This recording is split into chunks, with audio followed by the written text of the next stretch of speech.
Clark Lea will lean heavily on CJ Taylor's versatility as he transforms Vandy's defense.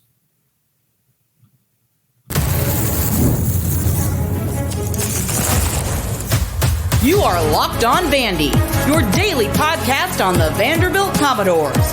Part of the Locked On Podcast Network, your team every day. Hello and welcome into the Locked On Vandy podcast on the Locked On Podcast Network. I'm your host, Corey Burton. Thanks for making Locked On Vandy your first listen every day. We're free and available wherever you get your podcasts and on YouTube as a part of the Locked On Podcast Network, your team every day. Today's episode is brought to you by FanDuel. Make every moment more. As playoffs wind down, the sports stop sportsing like we want them to. But this summer, FanDuel is hooking up all customers with a boost or a bonus daily. That's right. There's something for everyone every day, all summer long. So visit FanDuel.com/lockedon to get started. On today's episode, we analyze 5 players on Vandy's roster that are potential NFL prospects. They're all on defense, and this will be the core that lead Vandy's defense, but Clark Lea is going to lean heavily on CJ Taylor's versatility as he looks to transform Vandy's defense. Now, as we draw closer to the 2024 season, fall camp is right on us. It's going to take place in about a month or so, and Vandy's team identity is going to start with the defense. We all knew that as soon as Clark Lea took back over the defense, overhauled the philosophy, overhauled the roster, brought in a lot of transfers, signed some really nice high school prospects, has one of his early enrollee freshmen is going to be a factor on the defense, and we've talked about it. So if you want to go check out that episode, it's back in the backlogs about Dante Carter. But Vandy's top 5 NFL prospects are also on defense, and they will be expected to lead the group. All right. And the key piece to this will be CJ Taylor on the back end at safety, but his versatility will allow Clark Lea to move him around, and he's going to be able to get creative. But here's the list. CJ Taylor, safety; Langston Patterson, linebacker; Trudell Berry, corner; Khordae Sydnor, an edge player; and Prince Kollie, also a linebacker. So Clark Lea, with this defense, he's got guys at all levels, right? So that's the good news. Now, with CJ Taylor, the reason why his versatility is so good, he played some linebacker last year, played some box safety, just kind of played a little bit of everywhere. And I think they were trying to experiment with him a little bit last year. Played a lot of linebacker, I think mostly out of necessity. But I think he is, he's obviously transitioning to safety and will probably play a more full-time role at that position. Now, what that means in a Clark Lea defense is I think as he evaluates what he has on the defensive line, on the edges, at linebacker, safety, and corners, I think he's going to be able to determine, A, what he does pressure-wise, B, what he does, how aggressive he has his linebackers playing, and then the last thing, and this may even turn into the primary thing, and he may work his way back to front as far as evaluation too. But CJ Taylor is going to play a huge role in determining how this defense is constructed. What are the other guys around him like, and what does he bring to the table? Now, with his versatility, he has the ability to play the edge. He has the ability to play deep middle. He can do a lot of different things. And you're going to see some creativity come out of this defense because CJ Taylor is going to allow you to do that. And with the way he tracks the ball, with the way how aggressive he is, if you look in the thumbnail, he's making a sack. I think he's going to be able to blitz from distance. He's going to be able to disrupt throwing lanes. He's going to be able to jump on slants, things like that. So he's going to be an ultimate disruptor in the intermediate to deep back half of that defense. And I think I think Clark Lea's going to have a lot of fun this year calling those plays because to have a safety like that can do a bunch of different things, you have somebody that will give you, like I said, will give you a lot of creativity. You can put him in the slot. He can guard a tight end. He can play deep center field. He can drop into a robber type shell. You know how you do like these one high cover three with a robber up the middle, or maybe maybe they play some sort of version of Tampa 2 where he starts out low, breaks high to the boundary, and then you have another piece like Brandon Fontenette able to rob the middle, and you're able to keep your linebackers down in the box. Manipulating coverages like that, you can't do that if you don't have a veteran guy that's savvy, that knows the defense, that knows Clark Lea, that knows could probably call what Clark Lea is going to call based on his intuition, probably be able to predict what's going to come out of the headset next. So having him is very, very valuable, and I think evaluating him on the next level as well. I think having a guy like this with an NFL brain, NFL versatility, and some talent to back all of that up with, for NFL's sakes, he's probably a little short at 6'1", but he runs a 4.5 and he's fast and he can do a lot of different things, and he's not afraid to hit, and he's not afraid to be physical, and he's not afraid to lead this defense, and he's finally going to be called upon to do that. So we're doing 2 I Got 5 on it episodes back to back. So CJ Taylor, man, love this. Love the idea of him. Looking forward to seeing where he goes series to series, how he matches up with different teams and things like that, how he can be a disruptor. But Langston Patterson also factors in.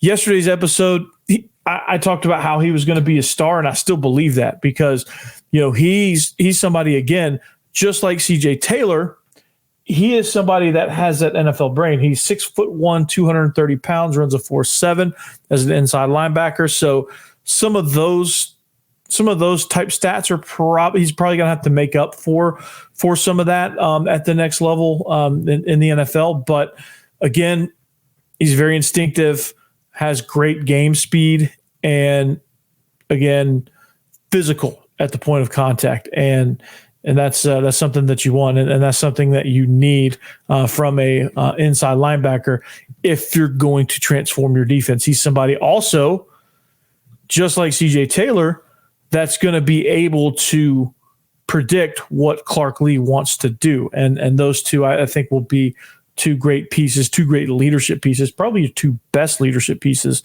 on that defense. So when you're scheming and you're looking for, the two numbers you're looking for, 1 and 10. Where's 1? Where's 10? And they're both extremely disruptive. They both cause turnovers. They both fly around. They both can do a lot of different things. I think you'll see Clark Lea. I'm predicting, this is solely speculation. This is based off absolutely no inside information. This is purely speculation based on what I remember from Clark Lea at Notre Dame and watching some of those clips and seeing how those linebackers play versus we didn't see really any spring football footage, so you don't really know how he's going to want those guys to play. But they're not going to be traditional odd front 3-4 linebackers where they're playing over the guards and they're playing downhill A to B, and your edge guys take outside. These guys are going to be downhill scrapers, and what that means is you're going to check A gap, and if something's coming downhill at A gap, you're going to scream and go get it. But your primary responsibility is probably going to be B to C to outside as you support your edge player and as you support your tackle that's likely slanting into the B gap as well. So you're going to get a chance to kind of check over the top of those things and really play fast to the edge. With the I guess the most recent, I guess you call it a fad, but the most recent fad of running outside zone, stretch outside zone, wide zone, as they call it. It's a Shanahan thing. San Francisco 49ers do a lot of it. It's really prevalent around the NFL, and it's kind of trickling down to college as well. And everything college and NFL is really just kind of, it goes up to the NFL and goes back down to college, all the concepts. But in order to combat that, you need really good linebackers that run side to side. That's why they're so high on Josiah Broxton from Tallahassee, a 2025 recruit. Is he scrapes and he runs edge to edge really, really well. He runs even sideline to sideline really well, and he can chase down some of those jet sweeps, and he can also snuff a lot of those wide zone plays out. And I think with the increased usage of that concept, you need linebackers that can crash the edge like that, and you need defensive linemen that can kind of make sure that everything gets clogged up to where your back has to stop his momentum and then go laterally. If you can do that, you get a win because your linebacker is going to be there to clean up everything over the top. And Langston Patterson can do that, and he can do that really, really well. And he can also, he's got a really high football IQ. He understands what Clark Lee wants to do. He's been in the system his whole time there. Whatever variation of it, even last year, it was a variation of it. I don't think it was called very well. I don't think they really had much of an identity because it just didn't seem like they were ever in the right place at the right time. And, maybe that's because, I've talked about that and I don't need to rehash that. That was 2023. That was abysmal. Things have changed since then. But Langston Patterson is going to be the center of it. He's going to get the defensive front all set. He's going to get everybody all on the same page, and he's going to be that vocal leader in that front seven, whereas CJ Taylor is going to be that vocal leader in the back half of the defense. So two really, really, really good NFL prospects here on this list. But as we continue to look at our I Got Five on it, as we continue, Trudell Berry is somebody that we really haven't talked much about at the cornerback position. Is he going to be a factor really with all these transfers coming in? He really could be. He's got an NFL type body style. He's going to be graduating, things like that. So he's going to factor in as well. We'll talk about him next. This episode is brought to you by Gametime. Gametime is the authorized ticket marketplace of Major League Baseball, which makes getting tickets faster and easier. Prices on the Gametime app actually go down the closer it gets to the first pitch. With killer last-minute deals, all-in prices, views from your seat, and their lowest price guarantee, Gametime takes all the guesswork out of buying MLB tickets. So as you look at Braves games, Braves are in town a lot in July. I really, really, really love the last-minute deals. You can save up to 60% off buying last minute for sports, concerts, comedy, theater, etc. There's nothing like you're sitting at lunch going, hey, you guys want to go to the Braves game tonight? Yeah, let's look at tickets. Oh, we got a 60% off. Yes, let's get it. You're right. I love those. And then you can save even more with exclusive in-app deals on select seats ahead of a game or event. Those are called flash deals. Those are also, and I think you can stack them, which is even more awesome. So I love the panoramic view from your seat. That's my favorite because it really gives you a chance to scout out how you're going to see the game from your seats. So like, let's say you were in New York this past weekend and you wanted to go to the Yankees-Braves game, you would have got on Gametime, looked at your panoramic view and make sure you didn't have an obstructed view because those exist at Yankee Stadium. Why? I don't know. We have to ask our boys at Locked On Yankees for details on that. But all in prices shows you the total up front. You get no surprise fees. I hate that when you get surprise fees. Gametime does a great job of doing there. Also, Gametime will credit you 110% of the difference if you find a lower price. So they guarantee the lowest price. And your purchase is covered with the most flexible customer service policy in the ticketing industry. So you need to take the guesswork out of buying MLB tickets with Gametime. Download the Gametime app, create an account, and use code LOCKEDONCollege for $20 off your first purchase. Terms apply. Again, create an account, redeem code LOCKEDONCollege for $20 off. That's LOCKEDONCOLLEGE for $20 off. Download Gametime today. Last minute tickets, lowest price, guaranteed.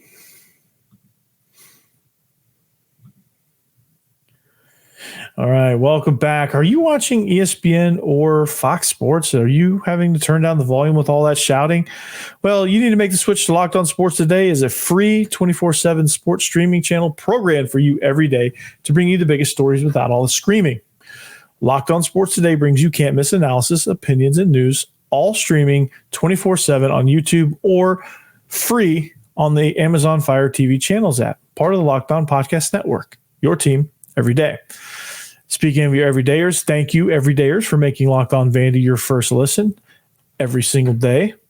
I appreciate that. Let's increase those numbers. Tell a friend. Tell them to come too. They're invited. they're invited to the show. The show's only going this way, only growing. So make sure you jump in before it's too late. Follow us at Coach Burton 36 is my personal Twitter account, at Locked On Vandy on all social media platforms if you want to follow the show's account. So as we look at our list, Trudell Berry is a name that really stands out to me, because in all of this offseason spring football stuff, I've really been kind of focused a lot on the transfers at this position. Okay, the cornerbacks have had a lot of action in the transfer portal, welcoming in 3 guys from the transfer portal: Colby Taylor, Mark Davis, and Marlon Jones. And so there's guys that also, guys on the roster also are going to be actually pretty good. And Trudell Berry is one of those guys. He's 6'1", 184 pounds, runs a 4.5 as a junior. Probably not going to leave early. I wouldn't guess that he would try to leave early for the NFL, but you never know. It just depends on how things go and how good of a season he has. If he has a tremendous season, I'd be all for it. But here's what I like about him, and here's what I like about this position in general. I think you're going to see these guys be very, very aggressive. I think what's going to separate these corners, whether it's Davis, Jones, Colby Taylor, Martell Height, Trudell Berry, whoever it is in the mix at corner, I think you're going to see a lot of formations where you can have a lot of nickel packages where if you're playing against a spread happy team, like if you're playing against Texas, you're probably going to have some 3 corner looks. So that's going to have some opportunity there for guys like Berry, Height, Taylor, those guys. You're going to see some things aggressively scheme wise that they're going to ask their corners to be more involved in run support. There might be some things where you might see some hard cover 2 or some press man where they're expected to get involved in the run game. If it bounces to the perimeter, screen game stuff too, like they're going to be, it's going to be the guys who are most physical at the point of attack, whether it's getting hands in press coverage, breaking through a block to make a play on a screen, or primary run support while your safety's sitting over the top of you and like a cover 2 type coverage is going to be what kind of separates these guys. And if you're looking at Trudell Berry as an NFL prospect, then that's what he's going to have to do, because that's what they ask corners to do at the NFL level. They expect them to be physical with their hands. They expect them to be able to cover a team's number 1 receiver. They expect them to be versatile enough to be able to move with the guy if they go in man coverage and things like that. So you're going to see some things to the test. Now, with his measurables, yes, he has the ability to play in the NFL. He's going to improve. He's going to get some really good tape this year, as Vandy's schedule is loaded. So I'm a big fan of this. I think this, I've gone back and forth on this, and in my opinion, it changes daily. Every time I look at the secondary, I think you have 2 loaded groups between the safeties and the corners. And it's always a debate. It's an inner debate in my head, and I'm sure it's probably going through your head as you're listening to this. The corners are more loaded, but no, the safeties are more loaded. They got guys. And then you just go back and forth. Like I think you have a lot of different combinations depending on who you're playing, and a lot of opportunity for these guys to get in. Trudell Berry being one of them. Martell Height being somebody who's highly competitive. Had some really good spring reps from the clips that I've seen in one-on-ones. Colby Taylor, I think, is somebody that could be a bigger presence out there at corner. And then it goes on from there. You have you have other guys. You have Mark Davis, who comes in from Southern Illinois. He might be the most underrated one of the bunch. And then of course, all Big Sky, Marlon Jones. He transferred from Eastern Washington. So it's going to be an interesting group. I can't, this is going to be one of those camp battles that, we're going to talk about a lot, like who's on the offensive line. That's going to be a camp battle. Who's going to be the starting corners? I think that's going to be an absolute war. How are they going to manage the safeties with CJ Taylor, DeRicky Wright, Brandon Fontenette, Dante Carter, Maurice Hampton. How are they gonna arrange the safeties? Right? It's going to be. These are some battles that I'm really, really kind of looking forward to, and cornerback is definitely one of them because there's a lot of guys vying for those spots and vying for time within the scheme. So I'm very much intrigued by this position, and I think Trudell Berry is somebody that can do it. So, but back to the front seven we go. You're gonna. One of the things that Vandy's gonna have to do is get pressure on the quarterback. For any of these corners to be worth a dang, because it is a team sport and these guys can't cover. Nobody can, not even Dion could probably cover for 8 seconds. And if Dion, if you're listening to this, you're probably going to clap back and be like, man, I could cover for 10 minutes if I wanted to. That's probably what he's going to say. But that's what I would expect him to say. But you have to get pressure on the quarterback. You have to stop the run. You have to do things on the front seven to help yourself. And Vandy has a couple of guys on the front seven. They have a couple of guys that I think stand out a little bit here on this list that can add a lot of value to the front seven. We'll talk about those two next.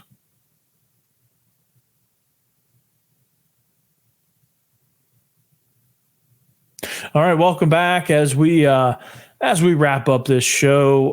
Want to make sure you check out Locked On SEC. Chris Khordae does a phenomenal job there. So after you're finished with Locked On Sports today, check in Locked On SEC. Chris Khordae does a phenomenal job there, talking everything SEC. I mean, he covers it all, dude. That guy's a legend. I love him. So make sure you check that out. And if you want to be the most educated fan base in the country, make sure you check out the other hosts on the Locked On Network. Locked On Ole Miss with Stephen Willis. Locked On Auburn with Zach Blackerby. Going to do a crossover with him at some point in the near future. Andrew Lyon of Locked On SC. That is South Carolina, Locked On South Carolina. So make sure you check him out. Him and I are doing a crossover later this week. So Friday's episode will, unless things fall through, hopefully they won't. But we're going to do a crossover episode there, talking about South Carolina. So we're gonna get a good look at the Gamecocks, and we're going to. And the Gamecocks are going to get a good look at us too. So that'll be fun. Can't wait to do that. Looking forward to that. So, but Vandy having NFL prospects. This is an interesting topic because you wouldn't think that. But they do. They have some guys that I think could be some NFL prospects. I don't know if they have any first rounders. I don't think they do. I think they have back into the draft guys, undrafted free agent, make the team on special teams type players this year. I think they have more kind of in the pipeline. I think, some guys when they become draft eligible, I think will be really good players. I don't know if there's any first rounders in the bunch. I think there's some guys that could develop into that if they stay with it. But as of right now, this is our list that we're going from. There's probably going to be more added, and as the season unfolds, as we get more film, that list is probably going to change, whether it grows in length or some of these names come off and some other names come on, whatever the case may be.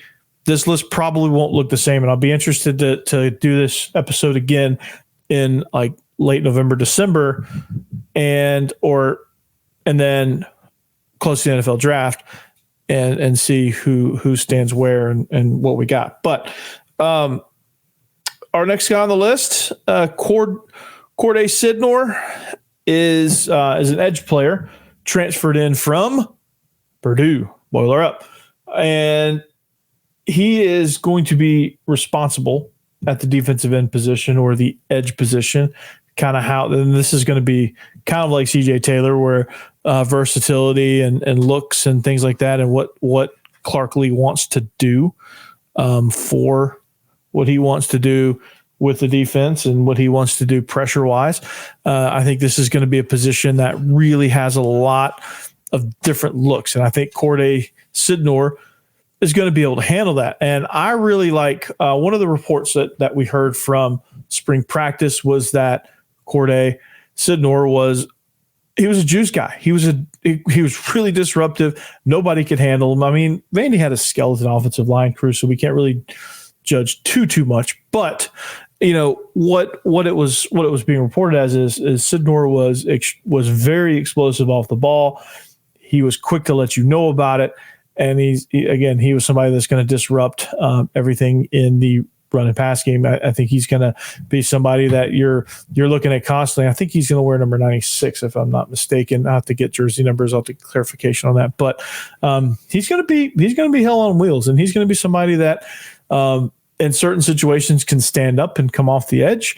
If they want to go like an odd front, reduce down or put him to the boundary, or, make sure that we overload that side, or, whatever they want to do, defensive line, however they want to slide to different fronts. I think if he's one of those outside linebacker, defensive end types that, in an odd front, he's a stand up run support guy, or in a 4 down front, he is a 5 technique. Somebody's going to come off the edge. He's going to play at about 265, so he's kind of a tweener there, but kind of a true 4-3 end, 3-4 odd front stand up guy. So he brings a lot of versatility to the table. Somebody that has really good moves, can get to the quarterback, and with Kollie, his defense, they're going to slant, they're going to move, they're going to be aggressive, they're going to storm gaps, they're going to disrupt, they're going to cause havoc. Because what else are you going to do? You can't sit back. You can't afford to not be aggressive. Because if you don't, you're going to get picked apart. Because you don't have those inherent, like Jalen Carter, Jordan Davis, generational type defensive front guys. So you have to move, you have to get aggressive, you have to slam gaps, you have to just disrupt blocking patterns, you have to destroy combos and create confusion for the offensive line on the other side of the ball. Because if you don't, you're just going to get road graded right off the line of scrimmage, and it's just going to be a field day for whoever. It's going to be like, you get a touchdown, you get a touchdown, you get a touchdown, you get a touchdown, right? It's going to be that.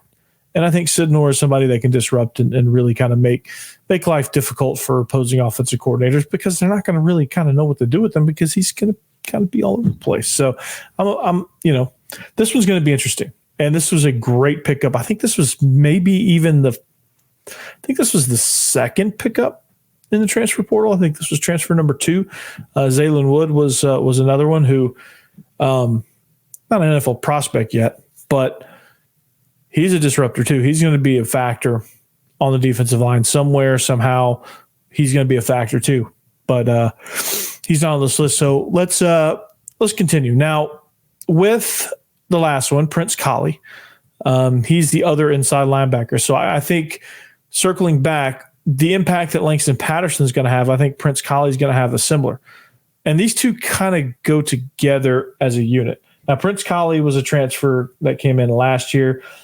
Very similar body type, faster actually than Langston Patterson, and is able to run. So you may actually see Prince Kollie kind of out lining up. I don't think you'll ever see him like line up in the slot or anything, but I think you'll see him widen a significant amount. And I think you'll see Langston Patterson in a lot of situations probably stay in closer most of the time. And maybe if it's a field boundary thing, I think Kollie goes to the field, Patterson goes to the boundary.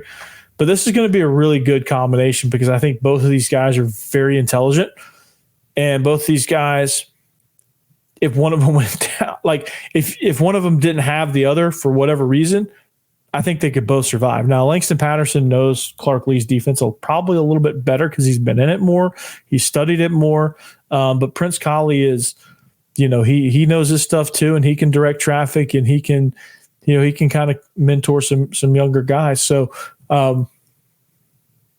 this is going to be a really good, really important duo here, because they're going to kind of dictate their ability to be a force in the run game, especially B to C gap, and also be able to be good enough to play downhill into an A gap if need be.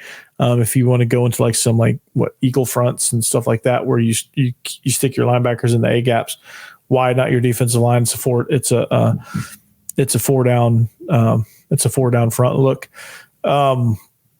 This is going to be an important duo. And it's going to determine how aggressive Clark Lee can feel like he can get with his defensive line. And if they're good, if they're legit, and they're true NFL prospects, you're going to see an extremely aggressive defensive line. So look forward to that.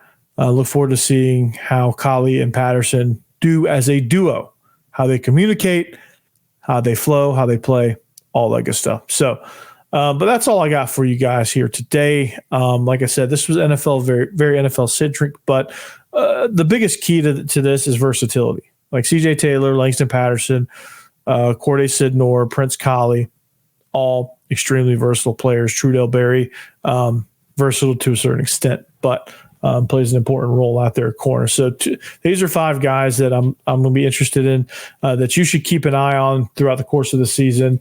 You can tell me if I'm right. You can tell me if I'm wrong. Hopefully you'll be fired up to do either one. But just make sure you listen to see if my evaluation is right, and we'll see kind of how they shake out season wise. Because if Vandy's defense is going to be good, these 5 guys will have to be good. They'll have to be great, maybe even elite. But that's all we got. We'll see you back here tomorrow on another edition of the Locked On Vandy podcast on the Locked On Podcast Network, your team every day. Until then, behave yourselves, anchor down. Peace.